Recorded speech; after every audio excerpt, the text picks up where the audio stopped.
the Maple Ridge neighborhood.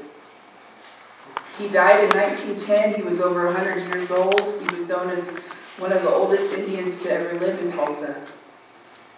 So, why is this important? Well, he was buried on his family allotment at where the gathering place is, the Maple Ridge neighborhood. And after he died, his family, his granddaughters received the land. They were deemed too young and were given a white guardian to take care of them. The guardian sold their land, and the new landowners began to develop the property, and they found a family cemetery. In the family cemetery, we found a Tulsa World article, and after talking to the descendants, that they relocated the family cemetery to Oaklawn Cemetery, about 200 feet from where the test excavations are going to take place. By 1917, about 7 years after he had been buried, they dug up him, and we think the rest of the family to move to Oaklawn Cemetery. The family cemetery, when we got in touch with the family, they indicate that it was reburied in Section 12, Block 111 at Oaklawn, and that the records show that only 12 graves were reburied, and today there's only 7 headstones. So we don't know exactly where the remaining or unmarked graves are, and we have concerns that they could be anywhere in the area and could possibly be uncovered during the test excavations. And so this uncertainty to the Butchie's ancestors are has led us to request that we at least be present during the excavations as a monitor, in case things come up and we can try to identify whether they're Native American burials that are buried there. The committee had really vocally considered, or not to our knowledge, that there could be Native American burials encountered during the excavations, and we think it's important that this information be known so that everybody is aware of the multiple histories that happen in this area.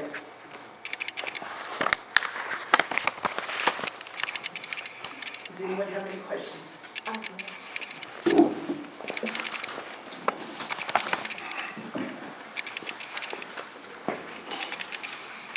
Thank you for coming, and I'm glad to hear your family history. But I want to tell you mine. I am a direct descendant of a Creek freedman. Jesse Franklin, my great-grandfather. He represented the Canadian colored town as a representative in 1874. 1867 to 1875. In 1874, my great-grandfather was appointed to be a judge, and he was the first African Creek judge within the Creek Nation. His body is buried at the Oak Creek Agency Cemetery. And as you know, freedmen was kicked out of the tribes in 1979. And I want to ask,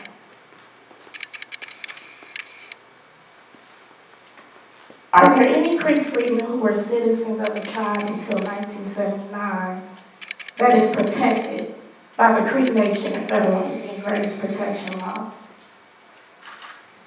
And I also want to ask, does the tribe have any proof that Tuckabash's actual body was moved from its original grave to the new site when the monument was relocated?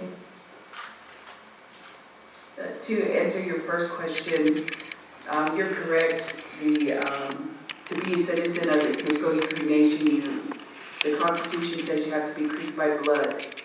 And so the Constitution changed in 1979 with those updates. And so individuals that could not prove that they're Creek by blood were no longer a part of the tribe. So descendant communities lineal descendants have rights under NAGPRA law, which is the Native American Graves Protection and Repatriation Act.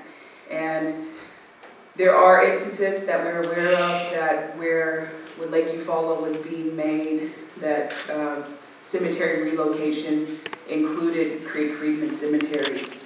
And so we do have some documentation in that area where cemetery may have been relocated. And we can talk after about that.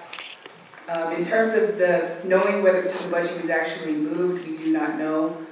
We are working with the family to try to do, our tribe has our own GPR or scanning capability, and we have machines, and we're going to try to do our own survey just on that block to see if we can identify unmarked burials within that section. Unfortunately, the area where we think the family cemetery was located in the Maple Ridge neighborhood is in somebody's front yard, and we'd have to probably deal with a landowner like Rolling Oaks to get permission to do that kind of investigation. Good to luck. see if people actually got removed or not. And I also, thank you for your answers, and I also, and I want to be sensitive to your history as well, and you know, with the respect that you have sensitivity to ours. And Totobuchi, he owned slaves. We were slaves coming on the Trail of Tears. We were property of the tribes and within the Creek Nation. And so I'm having a hard time sitting here as you are requesting to be a part of a process that we have known. You see how we're treated. You see how we're treated, and my family was kicked out of the Creek Nation tribe in 1979. And then I have to be a part of something to grant you all access to make sure that your descendants is okay. And nobody is checking to make sure that mine is okay. And my great-grandfather served the Creek Nation. He served the Creek Nation. And my family descendants are owed a lot from the Creek Nation. We are fighting for our citizenship that was taken. And you stand here.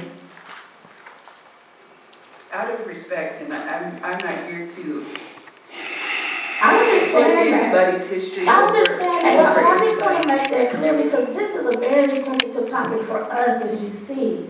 And we're trying to get justice for our ancestors there in that ground as well.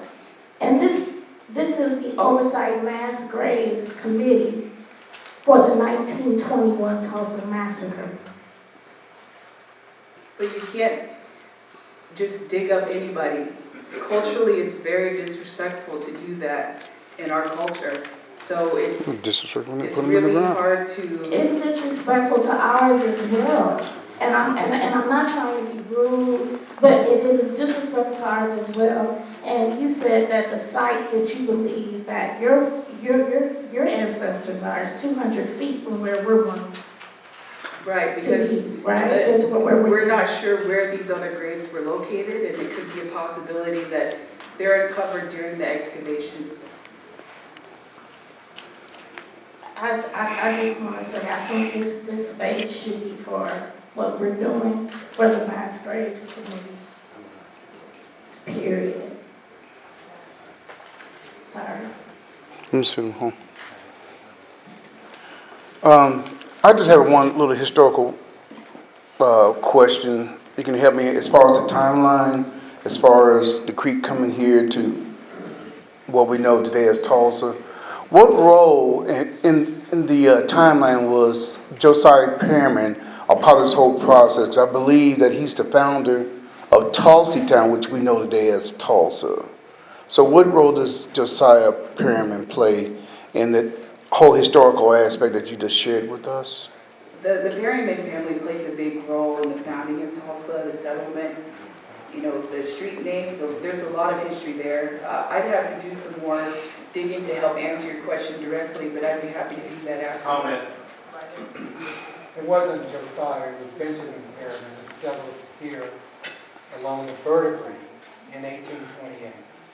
along with his enslaved Africans. It was his grandsons that you're referring to, Josiah and others, that became prominent founders of this town. But it was Benjamin Perryman, not to be confused with his kids and grandkids. You know Okay. his name. Okay. But they've been here since 1828. Thank you. And that was a few years before the Indian Removal Act. The Creek Nation wasn't even, what is the word, surveyed until 1833. The Removal Act was in 1830. The treaty to remove us was in 1832. But many of the, some of the Creek families who were prominent in the South decided to move on their own after legally being in cohorts with selling Georgia. And they got in trouble. So they came this way. So the point that should be made clearly is that we have a century of history here before the white people got here. Along this area. This was an area that Creeks lived, and their enslaved Africans, and then their enslaved Africans becoming tribal members in 1866. So those people had to die and be buried somewhere. And also, you talked about, this guy had a question, Reverend Turner had a question about the flus. We've had a number of incidents that happened in the Creek Nation where masses of our people died. My great-grandmother, Susan Grayson, and 3 of her kids died in 1900 of the flu. We don't know where they're buried. We know where the rest of the family's buried because they lived to be buried. But when doing the Dawes Commission, it's reported in the Dawes Commission that 1/3 of the Creeks had died during the process of the Dawes Commission. 1/3 of them.